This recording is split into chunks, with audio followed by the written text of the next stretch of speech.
Criminal മനോഭാവമുള്ള അനേകായിരം criminal കേസുകളിൽ പ്രതിയാവേണ്ട ഒരു വ്യക്തിയാണ് വെള്ളാപ്പള്ളി നടേശൻ. ഇപ്പോൾ നിരവധി ക്രിമിനൽ കേസുകളിലെ പ്രതിയായിട്ടും ഒരു സമുദായത്തെ ഹൈജാക്ക് ചെയ്ത് ആ സമുദായത്തിന്റെ സംരക്ഷണയിൽ തണലിൽ എല്ലാ രാഷ്ട്രീയ പാർട്ടികളും വെള്ളാപ്പള്ളി നടേശന്റെ ക്രിമിനൽ ബുദ്ധിക്ക് ഓശാന പാടുന്നു. എന്ന് മാത്രമല്ല, ജയിലിൽ കിടക്കേണ്ട വെള്ളാപ്പള്ളി നടേശനെ നാളെ രാജ്യത്തിന്റെ പരമോന്നത പുരസ്കാരങ്ങളിൽ മൂന്നാമത്തേത് പത്മഭൂഷൺ ഇന്ത്യയുടെ ആദരണീയ രാഷ്ട്രപതി ശ്രീമതി ദ്രൗപദി മുർമു കൈമാറുകയാണ്. സാമൂഹിക രംഗത്തെ മഹത്തായ സേവനം മാനിച്ചുകൊണ്ടാണ് വെള്ളാപ്പള്ളി നടേശന് പത്മഭൂഷൺ പുരസ്കാരം കൊടുക്കുന്നത് എന്നാണ് കേന്ദ്ര സർക്കാർ ഔദ്യോഗികമായി അറിയിച്ചത്. മോദി സർക്കാരിന്റെ തിളക്കമേറിയ നേട്ടങ്ങളുടെ പട്ടികയിൽ എക്കാലത്തും കറുത്ത മഷി കൊണ്ട് കുറിക്കപ്പെട്ടതായിരിക്കും വെള്ളാപ്പള്ളി നടേശൻ എന്ന ക്രിമിനൽ ബുദ്ധിക്കാരന് കൊടുത്ത പത്മഭൂഷൺ. പത്മഭൂഷൺ പണം കൊടുത്താൽ കിട്ടുന്നതാണ് എന്ന് നേരത്തെ തന്നെ പറഞ്ഞു എന്നത് മാത്രമാണ് ആകെ ഈ വിഷയത്തിലുള്ള ഒരു ആശ്വാസം. ശ്രീനാരായണീയ പ്രസ്ഥാനങ്ങളുടെ അമരക്കാരിൽ ഒരാളായ ചേർത്തലയിലെ രാജീവ് PS ഇങ്ങനെയാണ്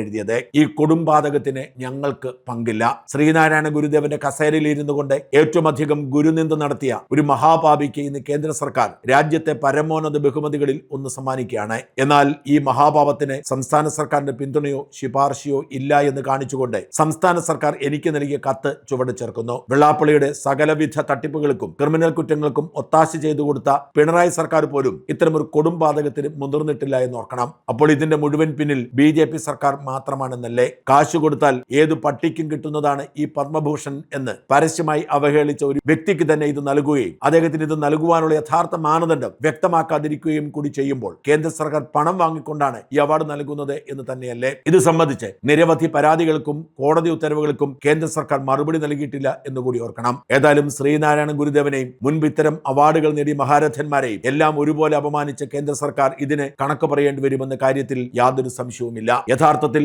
പത്മ പുരസ്കാരം വാങ്ങുന്ന സകലരെയും അപമാനിക്കുന്നതായി ഈ തീരുമാനം. ഇതിനെതിരെ ചിലർ ഹൈക്കോടതിയെ സമീപിക്കുകയും ഹൈക്കോടതി കേന്ദ്ര സർക്കാരിനോട് വിശദീകരണം തേടുകയും ചെയ്തെങ്കിലും അവർ മറുപടി പോലും നൽകിയിട്ടില്ല. ഇപ്പോഴും പിടികിട്ടാത്തത് ഒന്ന് മാത്രമേ ഉള്ളൂ: ഒരൊറ്റ ഈഴവന്റെ വോട്ട് പോലും പിടിച്ചെടുക്കാൻ വെള്ളാപ്പള്ളിക്കും മകനും ശേഷിയില്ല എന്നറിഞ്ഞിട്ടും എന്തിനാണ് രാജ്യമേറെ സ്നേഹിക്കുന്ന മോദിയും അദ്ദേഹത്തിന്റെ രാഷ്ട്ര സ്നേഹമുള്ള പ്രസ്ഥാനം BJPയും ഈ ക്രിമിനൽ കൂട്ടത്തെ സംരക്ഷിക്കുന്നത് എന്ന കാര്യം മാത്രം.